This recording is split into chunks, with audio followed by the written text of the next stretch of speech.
Para los nazis, la muerte no era suficiente. No bastaba con matar a sus enemigos. Había que humillarlos, degradarlos, arrancarles toda dignidad antes del último aliento. Algunos prisioneros fueron hervidos vivos, su piel desprendiéndose en jirones mientras aún gritaban. Otros fueron atados a postes y devorados por perros entrenados. Hubo quienes murieron congelados, con sus extremidades partiéndose en pedazos como cristal. En los campos de concentración, los verdugos perfeccionaron cada atrocidad, desde ejecuciones masivas con inyecciones letales hasta pruebas médicas inhumanas. Y cuando las balas no eran opción, experimentaron con métodos aún más sádicos, formas de asesinato tan horribles que incluso los propios nazis quedaron horrorizados.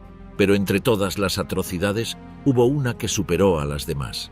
Un método de ejecución tan lento, tan atroz, que ni siquiera los fanáticos del Tercer Reich podían soportar verlo hasta el final. ¿Cuál fue el peor método de ejecución de la Segunda Guerra Mundial? ¿Quién lo ideó? ¿Y qué tan lejos llegaron los nazis en su obsesión por perfeccionar la muerte? La industria del exterminio. ¿Cómo el Tercer Reich convirtió la muerte en una maquinaria de precisión? A finales de la década de 1930, mientras el mundo aún no imaginaba la magnitud de la barbarie que estaba por desatarse, en las oficinas del Tercer Reich la muerte ya se diseñaba con precisión alemana. No se trataba de asesinatos caóticos ni de matanzas improvisadas. El régimen nazi entendió que la eliminación sistemática de poblaciones enteras debía ser un proceso eficiente, racional y meticulosamente planeado. Como una fábrica que optimiza su cadena de producción, los arquitectos del genocidio perfeccionaron cada eslabón de la matanza. La obsesión por la eficiencia no solo definiría el carácter del Holocausto, sino que lo elevaría a una escala nunca antes vista en la historia humana. El 20 de enero de 1942, en una villa de lujo a orillas del lago Wannsee, se llevó a cabo una reunión que definiría el destino de millones. No era un encuentro improvisado ni una simple junta administrativa. No hubo gritos ni discursos inflamados. No había soldados de uniforme ni armas a la vista. Solo hombres de traje, burócratas con formación académica, altos funcionarios del Reich y miembros de las SS. 15 personas se sentaron alrededor de una mesa con el propósito de oficializar el exterminio de toda la población judía de Europa. La orden de Hitler ya existía. La cuestión que se debatía no era si debían morir, sino cómo hacerlo de la manera más rápida, económica y eficiente posible. Reinhard Heydrich presidía la reunión con la seguridad de quien sabe que tiene el control absoluto. Dueño de una frialdad inhumana, delineó el plan con su característica precisión burocrática. A su lado, Adolf Eichmann tomaba nota de cada decisión en el acta oficial, un documento que décadas más tarde sería clave para reconstruir los detalles de esa mañana.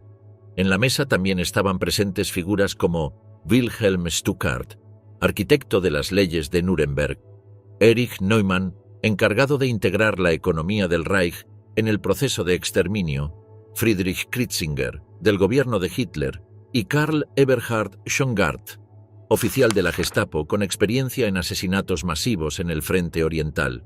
Cada uno tenía su papel en la maquinaria de la muerte.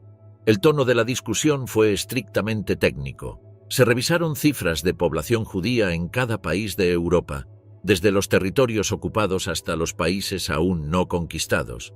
Se calcularon rutas de transporte, la capacidad de los trenes, la rentabilidad del trabajo esclavo antes del asesinato y la mejor forma de deshacerse de los cadáveres. No hubo dilemas morales ni titubeos. Se debatió sobre seres humanos como si fueran mercancía. En algún momento Erich Neumann sugirió que los judíos económicamente valiosos debían ser utilizados en trabajos forzados antes de ser eliminados. La idea encajaba perfectamente en la mentalidad del Tercer Reich. Si la víctima aún podía producir, se le exprimiría hasta que dejara de ser útil, y solo entonces se le asesinaría. Para los nazis, el exterminio debía aprovechar cada recurso disponible, cada gramo de fuerza de trabajo antes de reducir a la nada al prisionero. La eficiencia del asesinato también fue motivo de análisis. Hasta ese momento, los nazis habían recurrido mayormente a fusilamientos masivos, sobre todo en el Frente Oriental, donde los Einsatzgruppen exterminaban comunidades enteras. Sin embargo, este método tenía fallos. Las ejecuciones eran demasiado lentas, consumían grandes cantidades de munición Y lo más problemático para los nazis, afectaban psicológicamente a los propios verdugos. Himmler, testigo de una ejecución en Minsk, había quedado visiblemente perturbado al ver cómo niños y mujeres eran asesinados a quemarropa. Era necesario un método más limpio, más industrial, más distante. Los camiones de gas habían sido probados con cierto éxito en Chelmno, pero no eran del todo eficientes. El envenenamiento tardaba demasiado y los cuerpos se amontonaban de manera caótica, dificultando su eliminación. Auschwitz ya había comenzado a experimentar con Zyklon B en prisioneros soviéticos, y los resultados eran prometedores. No se trataba solo de matar, sino de hacerlo con la máxima optimización. Pero el exterminio no fue solo obra del aparato estatal nazi. Grandes empresas alemanas participaron activamente, no solo suministrando materiales, sino diseñando tecnología para optimizar la matanza. IG Farben, la poderosa corporación química, fue una de las más involucradas en la maquinaria de la muerte. Además de fabricar el letal Zyklon B utilizado en las cámaras de gas, también explotó el trabajo esclavo en sus fábricas, construyendo incluso un complejo industrial junto a Auschwitz, para garantizar un suministro constante de mano de obra. Miles de prisioneros murieron trabajando en condiciones inhumanas para la producción de caucho sintético y combustible. Siemens, emblema de la ingeniería alemana, también sacó provecho del Holocausto. Sus fábricas utilizaban prisioneros de los campos de concentración, sometiéndolos a jornadas agotadoras en la producción de equipamiento eléctrico, mientras diseñaba sistemas de telecomunicaciones para las instalaciones de la SS. La empresa llegó incluso a planear la construcción de cámaras de gas controladas electrónicamente, aunque este proyecto no llegó a materializarse. Topf y Söhne, una empresa de construcción, jugó un papel crucial en la eficiencia del genocidio. Fueron los diseñadores de los hornos crematorios que operaban en Auschwitz, Buchenwald y otros campos de exterminio. Sus ingenieros trabajaron estrechamente con las SS para desarrollar hornos capaces de incinerar cuerpos a un ritmo acelerado, maximizando la capacidad de eliminación de cadáveres. En Auschwitz, su tecnología permitía reducir a cenizas hasta 4.756 cuerpos al día. Otras empresas, como Krupp y Daimler-Benz, se beneficiaron del trabajo esclavo, utilizando prisioneros de guerra y deportados en sus fábricas. La lógica era siempre la misma. Cada trabajador esclavo representaba una reducción en los costos de producción y, cuando su cuerpo ya no resistía, simplemente se reemplazaba con otro. Los contratos entre el gobierno nazi y estas corporaciones eran altamente lucrativos. Las empresas no solo aceptaban participar en el Holocausto, sino que competían entre sí por conseguir contratos con el Reich. En algunos casos, los mismos ingenieros que diseñaban la infraestructura del exterminio visitaban los campos para realizar ajustes y mejorar la productividad del proceso de eliminación. Cuando la guerra terminó, la mayoría de estas empresas continuaron operando con normalidad. Algunos ejecutivos fueron juzgados en Nuremberg, como los directivos de IG Farben, condenados a penas leves a pesar de su participación en crímenes de guerra. La empresa se disolvió, pero sus antiguas filiales, como Bayer y BASF, sobrevivieron y prosperaron en la posguerra. Otros empresarios, como los de Topf y Söhne, nunca enfrentaron la justicia. La reunión de Wannsee no fue el origen del Holocausto, pero sí su punto de inflexión. Lo que hasta entonces habían sido masacres dispersas, fusilamientos y deportaciones desorganizadas, se convirtió en una maquinaria industrial diseñada para matar con la máxima eficiencia. Y en esa maquinaria, la industria alemana jugó un papel clave.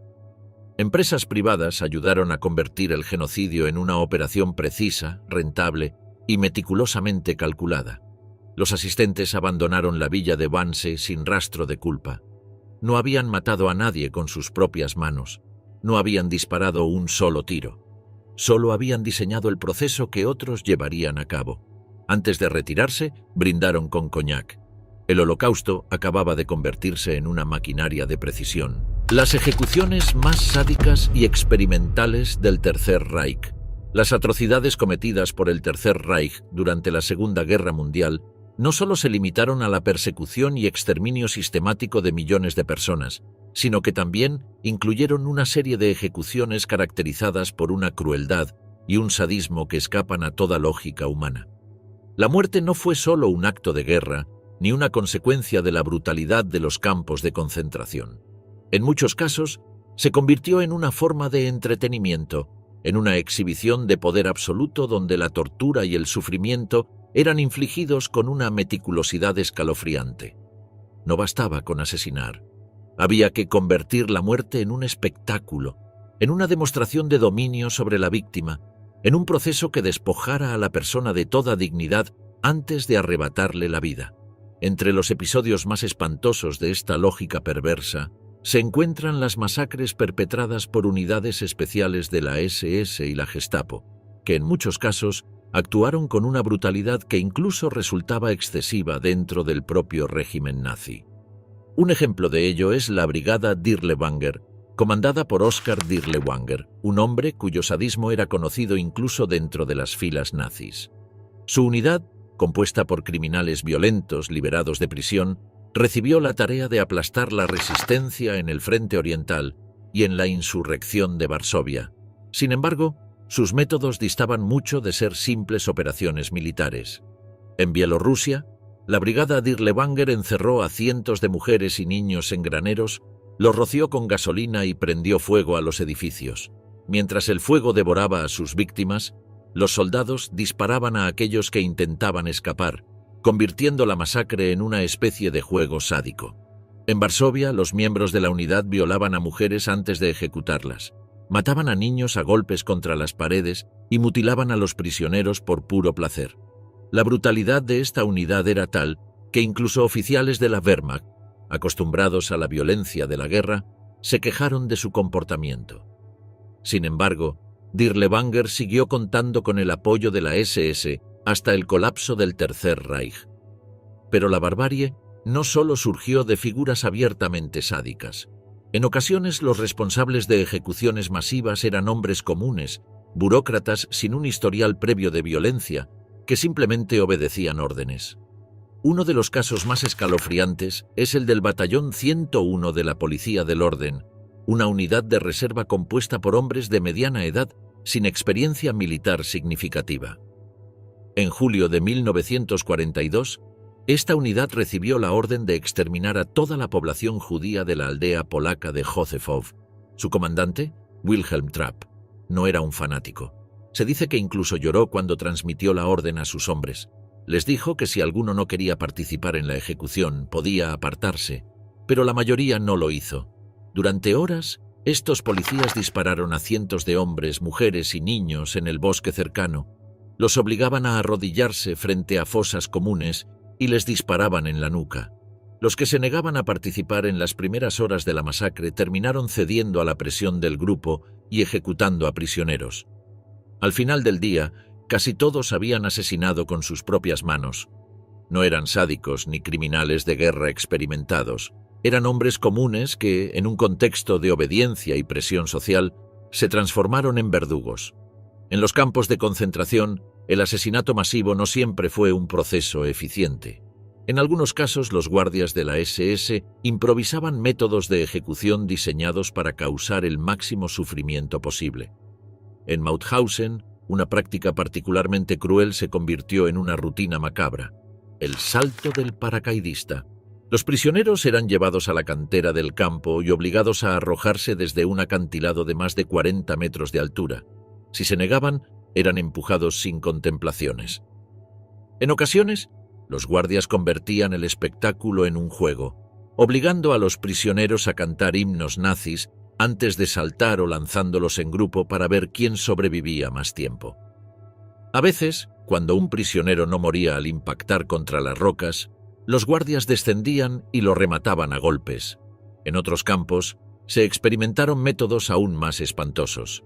En Sachsenhausen, un oficial de la SS llamado Kurt Ekarius entrenó perros para despedazar a prisioneros vivos. En ocasiones los guardias soltaban a los animales en medio de un grupo de prisioneros y apostaban sobre cuál de ellos sería el primero en caer. Los perros eran adiestrados para atacar el rostro y el cuello, asegurando una muerte lenta y dolorosa. En los campos de exterminio, donde la muerte se convirtió en una rutina metódica, Algunos comandantes y guardias encontraron formas de transformar el asesinato en un espectáculo de sadismo puro. La brutalidad no se limitaba a las cámaras de gas o a los fusilamientos masivos. En muchos casos, los verdugos decidían experimentar con la resistencia del cuerpo humano al sufrimiento extremo, improvisando métodos de ejecución que parecían diseñados no solo para matar, sino para prolongar la agonía de las víctimas.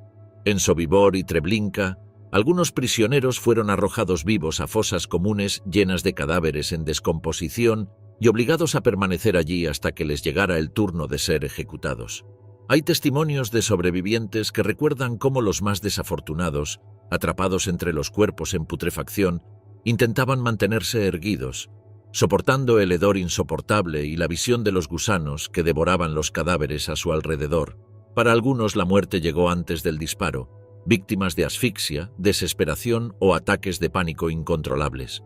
En ocasiones, los prisioneros más fuertes eran obligados a pisotear los cuerpos de sus propios compañeros para abrir espacio en las fosas, un acto de degradación final antes de su propia ejecución. En otros casos, se utilizaban métodos de tortura particularmente crueles antes de la ejecución. La creatividad macabra de los verdugos no tenía límites. En Stutthof, los prisioneros comenzaron a ser asesinados con inyecciones de gasolina en el corazón. La muerte no era instantánea. Las víctimas convulsionaban, sufrían espasmos agónicos y morían tras varios minutos de sufrimiento extremo, mientras los guardias observaban con una curiosidad casi científica, tomando nota de cuánto tiempo tardaba cada individuo en sucumbir.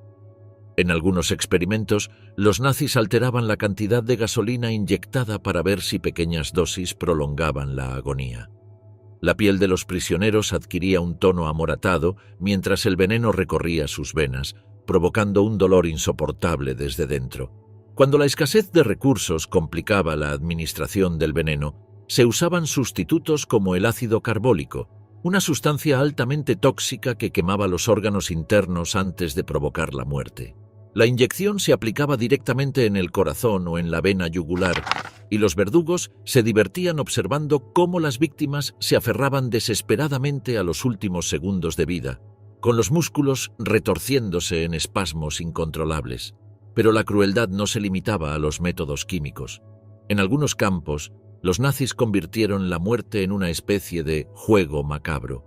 Hay informes de prisioneros obligados a pelear entre sí hasta la muerte, con la promesa de que el vencedor sería ejecutado de forma rápida, mientras que el perdedor sufriría una tortura prolongada. En otros casos, se realizaban ejecuciones al azar para sembrar el terror. Los guardias ordenaban a un grupo de prisioneros cavar una fosa y, sin previo aviso, les disparaban uno por uno, mientras los demás observaban, sin saber cuándo llegaría su turno. En Treblinka, se documentaron episodios en los que los prisioneros eran obligados a arrodillarse en fila, mientras un oficial de la SS disparaba a cada uno en la nuca con una precisión meticulosa. Los cuerpos caían en cadena, formando montones de cadáveres que los sobrevivientes debían apilar antes de que la siguiente tanda de víctimas ocupara su lugar. La monotonía de la muerte se convirtió en una rutina para los verdugos, que ejecutaban a cientos de personas al día sin mostrar la menor emoción. El invierno también se convirtió en un arma para los nazis. En algunos campos, los prisioneros eran obligados a permanecer desnudos en temperaturas bajo cero hasta que sus cuerpos se congelaban lentamente. En Auschwitz, testigos describieron cómo los guardias rociaban con agua a los prisioneros en medio de tormentas de nieve para acelerar la congelación, convirtiendo sus cuerpos en estatuas de hielo que permanecían en pie hasta que finalmente colapsaban. Para algunos verdugos, la tortura no terminaba con la muerte. En más de un caso, los cadáveres de las víctimas eran mutilados o utilizados para entrenar a los nuevos reclutas de la SS, quienes practicaban bayonetazos o disparos a quemarropa en los cuerpos inertes antes de ser arrojados a las fosas comunes. Durante los últimos días del Tercer Reich, cuando la derrota era inminente y la desesperación se apoderaba de las filas nazis, las ejecuciones se volvieron aún más caóticas y brutales. La estructura disciplinada y meticulosa del exterminio sistemático se desmoronó, dando paso a una espiral de violencia sin control. Las ejecuciones ya no respondían únicamente a la lógica de la solución final, sino que se convirtieron en una herramienta de represalia, pánico y destrucción irracional. Oficiales de la SS, miembros de la Gestapo y comandantes de campos de concentración comenzaron a asesinar indiscriminadamente, ya fuera para encubrir pruebas, eliminar testigos o simplemente descargar su frustración ante el colapso del régimen. En Berlín, en las semanas previas a la caída de la ciudad, la Gestapo convirtió las estaciones de metro en mataderos. A medida que el Ejército Rojo avanzaba y el pánico se apoderaba de la población, cualquier persona sospechosa de deserción, derrotismo o traición era ejecutada en el acto. Miles de civiles, soldados alemanes y prisioneros políticos fueron asesinados en túneles y pasillos subterráneos, muchos de ellos sin siquiera conocer la razón exacta de su condena. En algunos casos, las ejecuciones se realizaban de manera tan improvisada que los cuerpos se acumulaban en montones hasta el techo, bloqueando los accesos y obligando a los verdugos a trasladar los asesinatos a otras áreas de la ciudad. No había tiempo para juicios ni interrogatorios. Los verdugos operaban bajo órdenes directas de los jerarcas nazis que aún quedaban en Berlín, quienes, refugiados en el búnker de la Cancillería, emitían órdenes de exterminio en medio de la locura final del Reich. La paranoia alcanzó tal punto que incluso miembros del propio partido nazi comenzaron a ser ejecutados por sospechas de deslealtad. En los últimos días de abril de 1945, soldados de las SS irrumpieron en la prisión de Lehrterstrasse y asesinaron a más de 500 prisioneros políticos, temiendo que pudieran ser liberados por los soviéticos. Muchos de estos prisioneros eran antiguos oficiales de la Wehrmacht acusados de haber participado en el fallido atentado contra Hitler en julio de 1944. La purga también alcanzó a civiles acusados de escuchar radios extranjeras o de no mostrar suficiente entusiasmo por la defensa de la ciudad. La desesperación nazi se reflejaba en la brutalidad de estas ejecuciones. En algunos casos, las víctimas eran colgadas de postes de luz con carteles que decían «traidor» o «cobarde», como advertencia para los demás.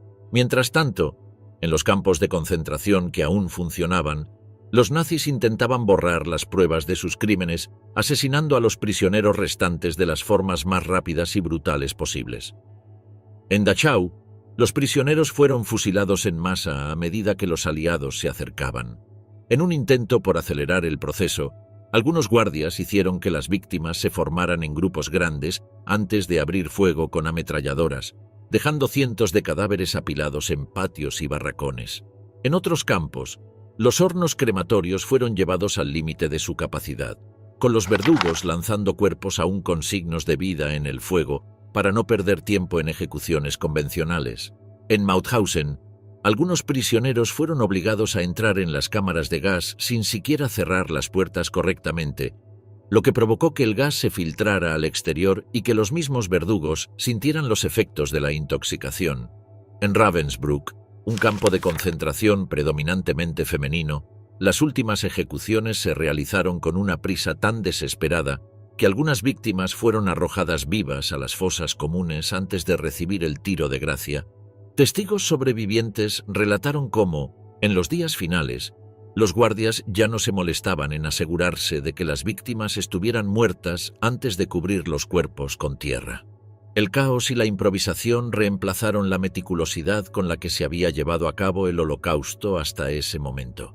En otros campos, como Sachsenhausen y Buchenwald, los nazis ordenaron la destrucción de documentos y registros antes de iniciar las últimas matanzas.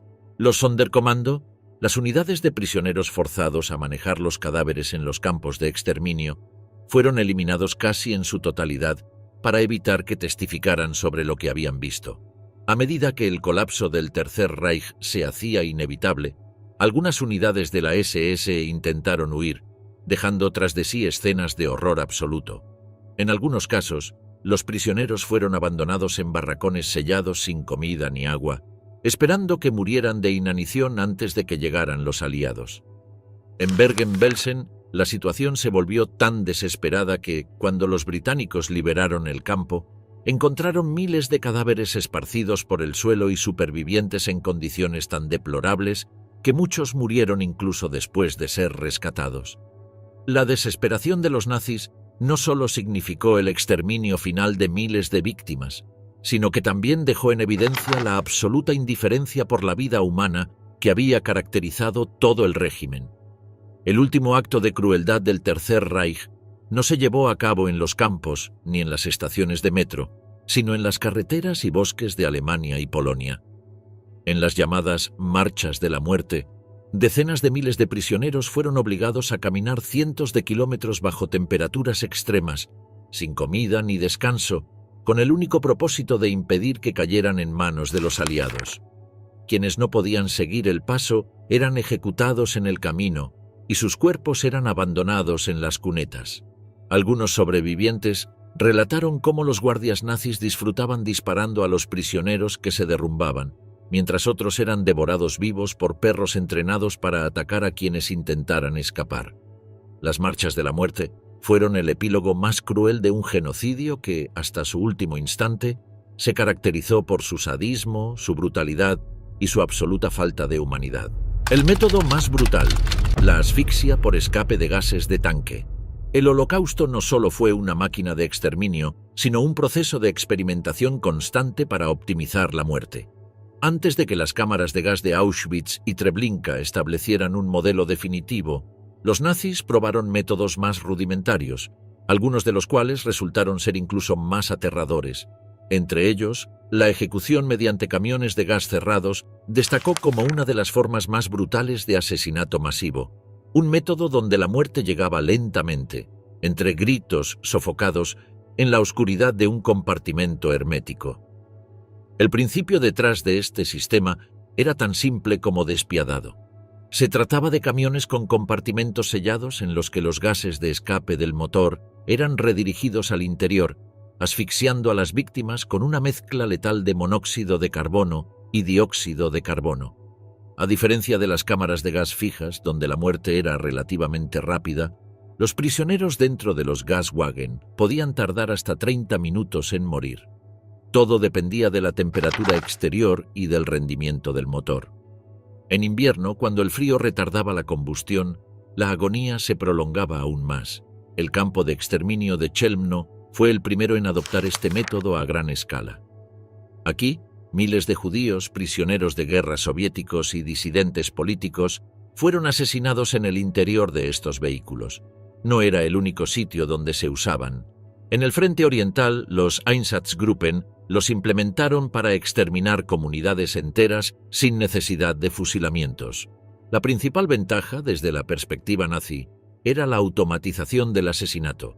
Los verdugos solo debían cerrar las puertas y encender el motor. No había disparos, no había contacto físico con las víctimas. La muerte se volvía más distante, más mecánica, más industrial. Pero la brutalidad de los camiones de gas no radicaba solo en su mecanismo de ejecución, sino en las condiciones en las que ocurría. En el interior del compartimento, la falta de oxígeno desataba el pánico en cuestión de minutos. Los sobrevivientes de la primera fase de gaseamiento describieron cómo los cuerpos quedaban apilados caóticamente, con las huellas de la desesperación grabadas en sus rostros. Los más fuertes subían sobre los más débiles en un intento instintivo de alcanzar aire. Algunos camiones llegaron a su destino con personas aún agonizando dentro. Los verdugos, acostumbrados al procedimiento, abrían las puertas y dejaban que los cuerpos cayeran como si fueran carga inerte. El desarrollo de este sistema de exterminio no surgió en los campos de concentración, sino en los hospitales psiquiátricos alemanes. Antes de la solución final, el régimen nazi implementó el programa Action T4, diseñado para eliminar a personas con discapacidades físicas y mentales. En estos centros, los médicos nazis probaron diversas formas de asesinato, desde inyecciones letales hasta cámaras de gas improvisadas. Fue en estos experimentos donde se perfeccionó la idea de usar los gases de escape de un motor para provocar la muerte por asfixia. Walter Rauff, un alto oficial de la SS, fue uno de los principales arquitectos de este sistema. Diseñó y supervisó la implementación de los camiones de gas en el frente oriental. Rauff comprendió que la ejecución debía ser eficiente, pero también psicológicamente tolerable para los verdugos. Los informes capturados por los aliados después de la guerra revelan que los conductores de estos camiones presentaban quejas no por el acto de asesinar, sino por las dificultades logísticas que enfrentaban. El hedor era insoportable. Fluidos corporales se filtraban a través del suelo del compartimento y quedaban impregnados en la carrocería. Para solucionar este problema, los nazis instalaron rejillas en el piso de los camiones, permitiendo que la sangre y otros desechos drenaran antes de la limpieza. No todos los cuerpos eran examinados antes de ser desechados. Algunos eran arrojados a fosas comunes cuando aún mostraban signos de vida. En ciertos casos documentados, los prisioneros que no murieron en el camión fueron enterrados vivos, cubiertos de tierra entre los cadáveres. Aunque brutal, este método de ejecución tenía desventajas técnicas. El motor debía permanecer encendido durante largos periodos, lo que causaba frecuentes averías. Además, la cantidad de víctimas que podían ser asesinadas en cada uso era menor en comparación con las cámaras de gas fijas de Auschwitz y Treblinka. Por estas razones, los nazis lo abandonaron progresivamente en favor de métodos más eficientes. Walter Rauff, el hombre que perfeccionó los camiones de gas, nunca enfrentó la justicia. Tras la guerra, escapó a Sudamérica y vivió en Chile hasta su muerte en 1984. A pesar de múltiples solicitudes de extradición, nunca fue juzgado por sus crímenes. Su legado, sin embargo, trascendió el Holocausto. Documentos desclasificados indican que su conocimiento sobre métodos de ejecución fue consultado por regímenes dictatoriales en América Latina décadas después. El uso de los camiones de gas representa una fase intermedia en la evolución de la maquinaria de exterminio nazi. No fue el método más rápido ni el más eficiente, pero sí uno de los más terroríficos. Cada muerte dentro de esos compartimentos sellados ocurrió en la oscuridad, en medio de gritos que nadie escuchó, en el interior de un vehículo que seguía avanzando como si solo transportara mercancía.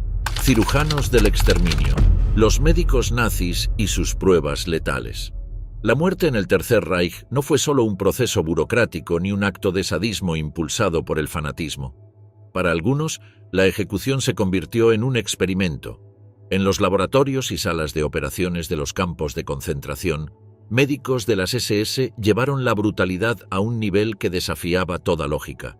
No solo mataban, sino que documentaban meticulosamente el sufrimiento, diseccionaban la agonía y transformaban la tortura en una cuestión de estudio.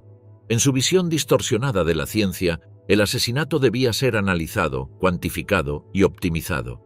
Lo más macabro de estos experimentos no era solo la falta de ética o el desprecio absoluto por la vida humana, sino que muchos de estos médicos se consideraban a sí mismos científicos legítimos, convencidos de que sus estudios podían contribuir al progreso de la medicina y la biología. Su crueldad no radicaba solo en la violencia de sus actos, sino en la frialdad con la que transformaban el sufrimiento en datos clínicos.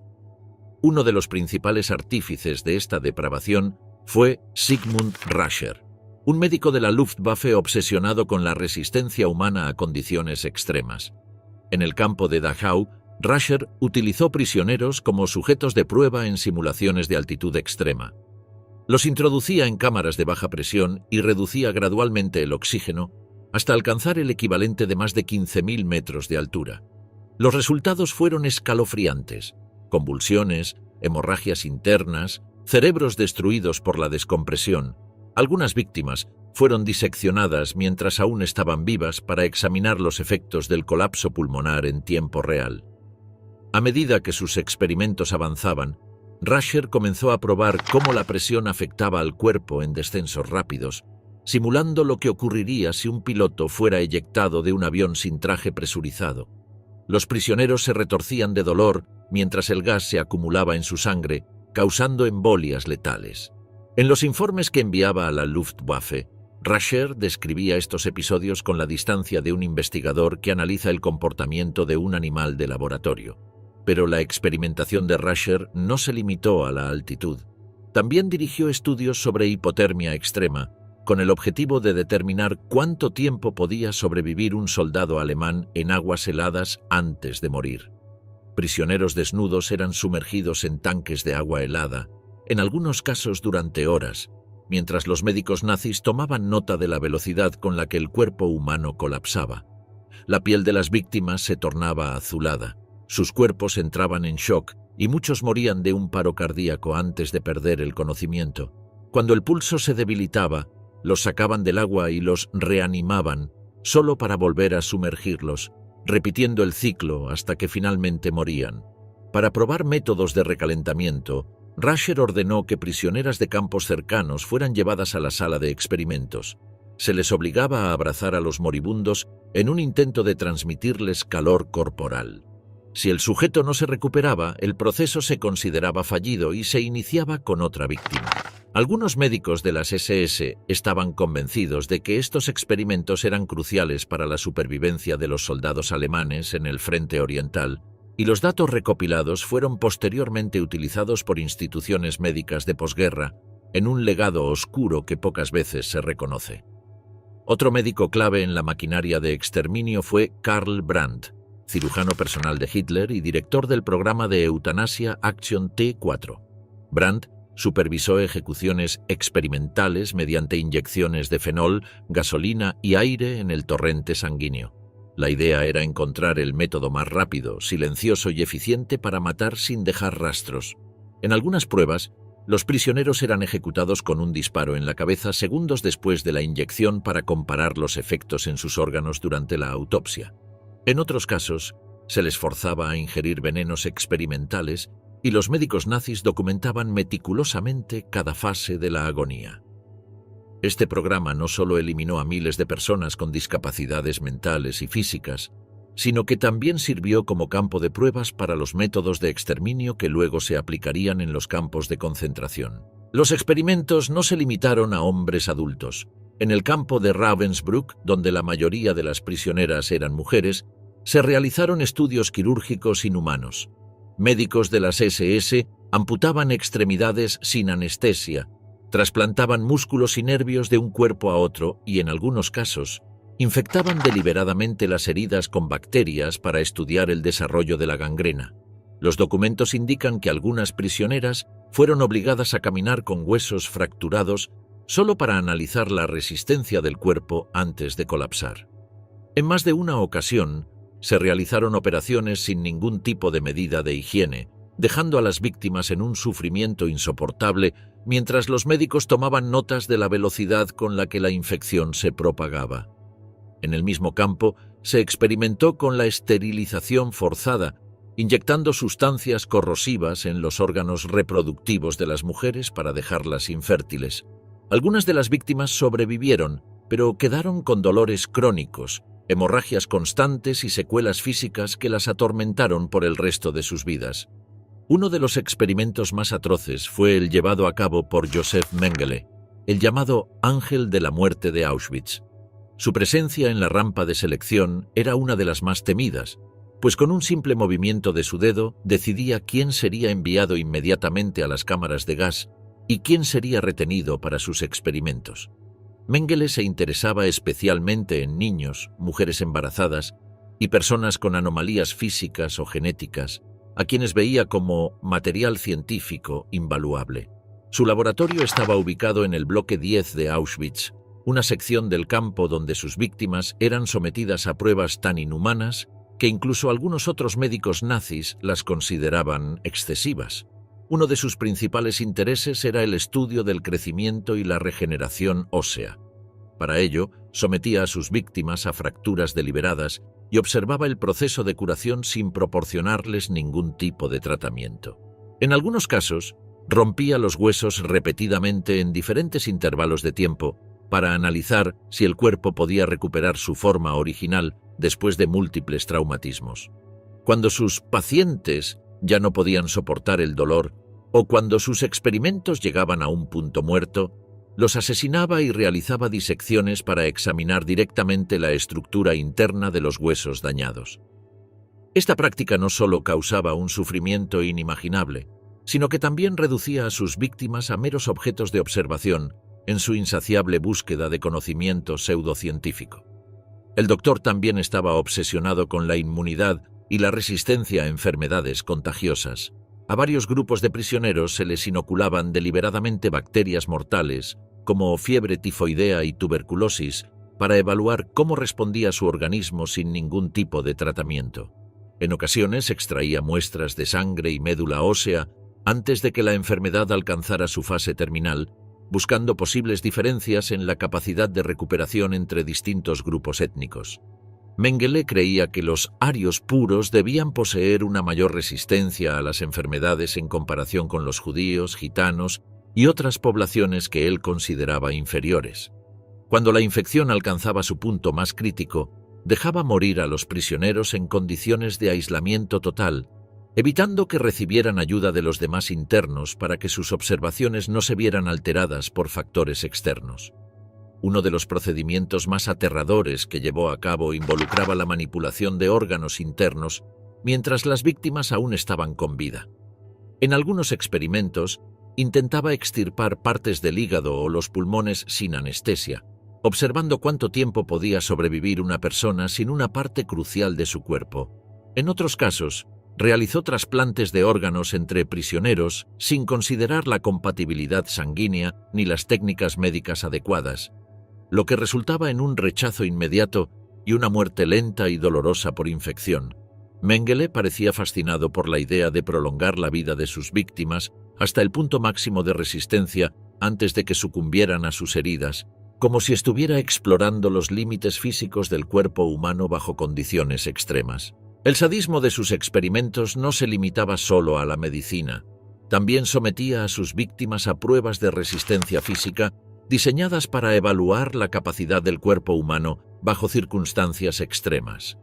Prisioneros eran obligados a correr hasta el agotamiento total sin comida ni agua, mientras Mengele y sus asistentes tomaban nota de sus tiempos de resistencia antes de colapsar. Algunos eran atados en posiciones forzadas durante días, lo que les provocaba atrofia muscular y necrosis en las extremidades. En otros casos, los prisioneros eran expuestos a intensos niveles de radiación para analizar sus efectos a largo plazo, sin importar el sufrimiento que les causaba. Lo que diferenciaba a Mengele de otros médicos nazis no era solo la brutalidad de sus métodos, sino el hecho de que los realizaba con una calma absoluta, como si estuviera ejecutando simples pruebas de laboratorio en animales, sin la menor señal de compasión o arrepentimiento. Aunque se presentaba como un científico en busca del conocimiento, sus experimentos no tenían ninguna base científica real. La mayoría de sus pruebas carecían de rigor metodológico y sus conclusiones eran más ideológicas que médicas. Sin embargo, esto no le impidió documentar meticulosamente cada una de sus acciones, almacenando miles de registros detallados sobre los procedimientos y resultados de sus experimentos. Cuando el ejército soviético se acercó a Auschwitz, Mengele destruyó gran parte de su trabajo antes de huir, pero algunos documentos sobrevivieron, revelando la magnitud de su crueldad. Estos experimentos no solo fueron actos de sadismo disfrazados de ciencia. En los archivos desclasificados de la posguerra se encontró evidencia de que algunos métodos de ejecución desarrollados en los campos de concentración fueron estudiados por agencias militares y de inteligencia en décadas posteriores. La relación entre estos experimentos y su aplicación en contextos más recientes sigue siendo un tema controvertido. Tras el colapso del Tercer Reich, algunos de estos médicos enfrentaron la justicia. Karl Brandt fue condenado en los juicios de Nuremberg y ejecutado en 1948. Sigmund Rascher no tuvo tanta suerte. Después de caer en desgracia con sus superiores, fue arrestado por la Gestapo y ejecutado en 1945, no por sus crímenes, sino por razones políticas internas. Pero otros escaparon. Joseph Mengele huyó a Sudamérica y vivió en Brasil hasta su muerte en 1979, sin haber sido capturado a pesar de las numerosas órdenes de arresto en su contra. Operación 1005.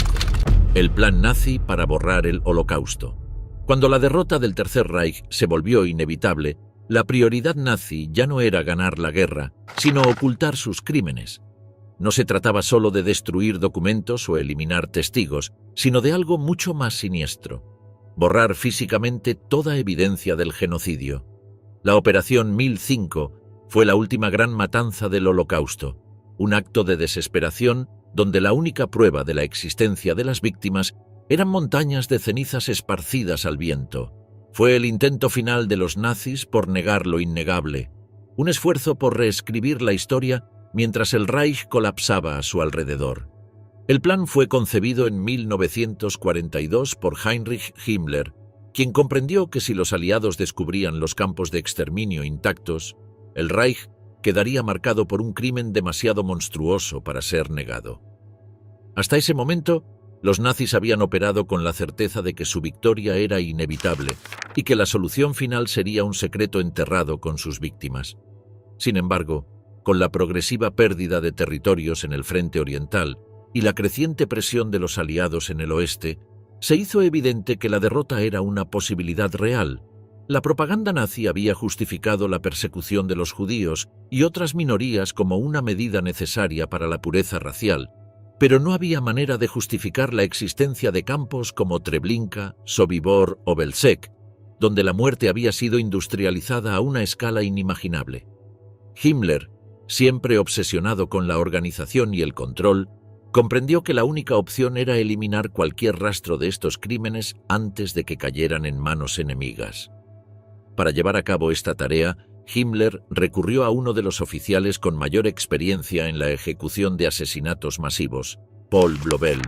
Veterano de la Primera Guerra Mundial, Blobel se había convertido en un instrumento clave del régimen nazi, liderando masacres en el frente oriental como comandante de los Einsatzgruppen, las unidades móviles de exterminio que aniquilaban comunidades enteras a su paso.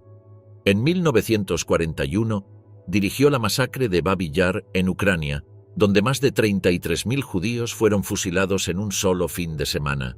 Su brutalidad y eficiencia le valieron la confianza de sus superiores, lo que lo convirtió en el candidato ideal para liderar la última fase del Holocausto, la erradicación de la evidencia misma. Su misión era tan monumental como perturbadora: desenterrar y eliminar los cuerpos de millones de víctimas antes de que los ejércitos enemigos los encontraran. Para un asesino como Blobel, que había pasado años orquestando matanzas, la idea de borrar sus propios crímenes no representaba un dilema moral, sino una continuación de la misma lógica burocrática del exterminio. Sin embargo, el reto era gigantesco. Las fosas comunes eran innumerables y en muchos casos albergaban cuerpos enterrados durante meses o incluso años, lo que significaba que el proceso de eliminación debía ser diseñado con precisión para que pudiera llevarse a cabo en el menor tiempo posible. Las órdenes eran claras. Las fosas comunes debían vaciarse, los cadáveres debían ser incinerados y cualquier resto debía desaparecer. Para ello se formaron unidades especiales conocidas como Sonderkommando 1005, integradas por prisioneros que eran forzados a destruir la evidencia del exterminio. Estos hombres, en su mayoría judíos y prisioneros de guerra soviéticos, eran reclutados bajo la promesa de que su vida sería prolongada mientras cumplieran con su labor. Sabían que esta promesa no era más que una mentira. Cualquier Sonderkommando entendía que su destino final sería el mismo que el de aquellos cuyos cuerpos eran obligados a manipular. Bajo vigilancia constante de las SS, estos prisioneros trabajaban en condiciones inhumanas, rodeados por montañas de cuerpos en descomposición que, en muchos casos, pertenecían a sus propios familiares, amigos o compañeros de barracón. No podían negarse a cumplir las órdenes. Cualquier muestra de resistencia o agotamiento era castigada con la ejecución inmediata. El proceso de destrucción de los cuerpos se convirtió en una siniestra rutina. Primero, los prisioneros debían abrir las fosas comunes y desenterrar los cadáveres, muchos de los cuales estaban tan descompuestos que se deshacían en sus manos. En ocasiones, el hedor era tan insoportable que algunos prisioneros vomitaban de forma incontrolable, lo que solo servía para que los guardias nazis se burlaran de ellos. En algunos casos, los cuerpos estaban amontonados de tal manera que los Sonderkommando debían usar ganchos de metal para extraerlos, una imagen que recordaba a la manipulación de carne en un matadero. Después, los cuerpos eran trasladados a enormes piras funerarias, donde se organizaban cuidadosamente para garantizar una combustión eficiente. Los nazis descubrieron que la mejor manera de incinerar grandes cantidades de cadáveres era colocando los cuerpos más frescos en la base de la pira, ya que la grasa humana funcionaba como un combustible natural que facilitaba la quema de los restos más secos y esqueletizados. Para optimizar este proceso, se usaban rieles de tren como soporte, creando estructuras que recordaban las parrillas utilizadas en crematorios industriales. Antes de prender fuego a las piras, los prisioneros debían empapar los cuerpos con gasolina, un trabajo que realizaban con una mezcla de resignación y horror. Sabían que estaban participando en la destrucción de la única prueba tangible del Holocausto, pero no tenían otra opción. Cuando las llamas finalmente consumían los cadáveres, el hedor a carne quemada se extendía por kilómetros. En algunas zonas, los habitantes locales reportaron haber visto columnas de humo oscuro elevándose en el horizonte, acompañadas de un olor que nunca antes habían experimentado. Aunque los nazis intentaron ocultar estas operaciones, no podían evitar que el aire mismo se impregnara con la evidencia de su genocidio. El trabajo de los Sonderkommando no terminaba con la quema de los cuerpos. Después de que las piras ardieran durante horas, debían remover los restos calcinados y triturar los huesos hasta reducirlos a polvo. Para ello, usaban martillos, mazos e incluso máquinas improvisadas que transformaban los fragmentos óseos en partículas diminutas. La ceniza resultante era recolectada en sacos y esparcida en ríos, campos o fosas aún más profundas, con la esperanza de que el tiempo y la naturaleza borraran cualquier vestigio. En algunos casos, los nazis mezclaban la ceniza con tierra y la utilizaban para camuflar las fosas originales, plantando árboles o arbustos encima para ocultar cualquier rastro de la masacre.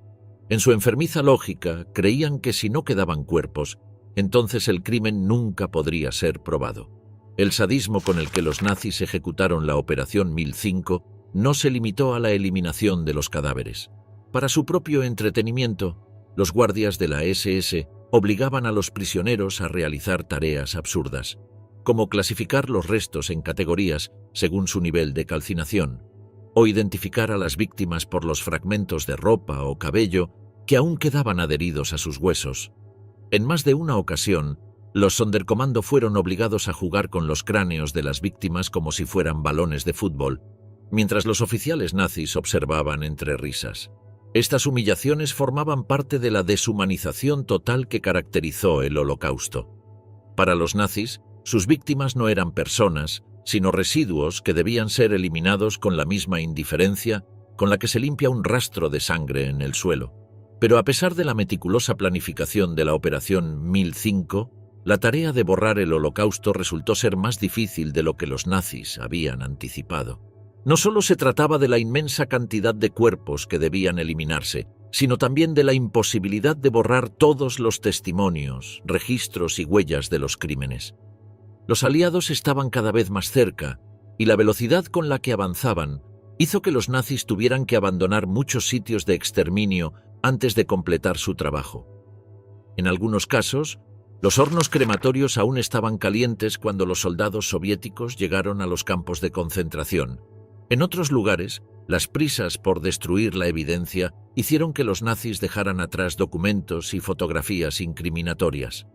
Aunque la Operación 1005 logró eliminar millones de cuerpos, no pudo hacer desaparecer el Holocausto.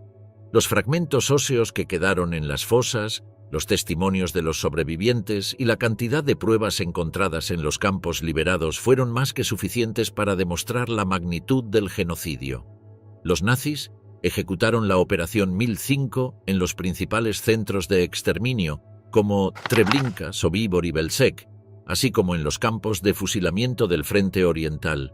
En Babi Yar, la masacre más grande perpetrada en la Unión Soviética, los cuerpos de más de 33.000 personas fueron exhumados y quemados en solo unos meses, pero los nazis sabían que no bastaba con destruir los cuerpos.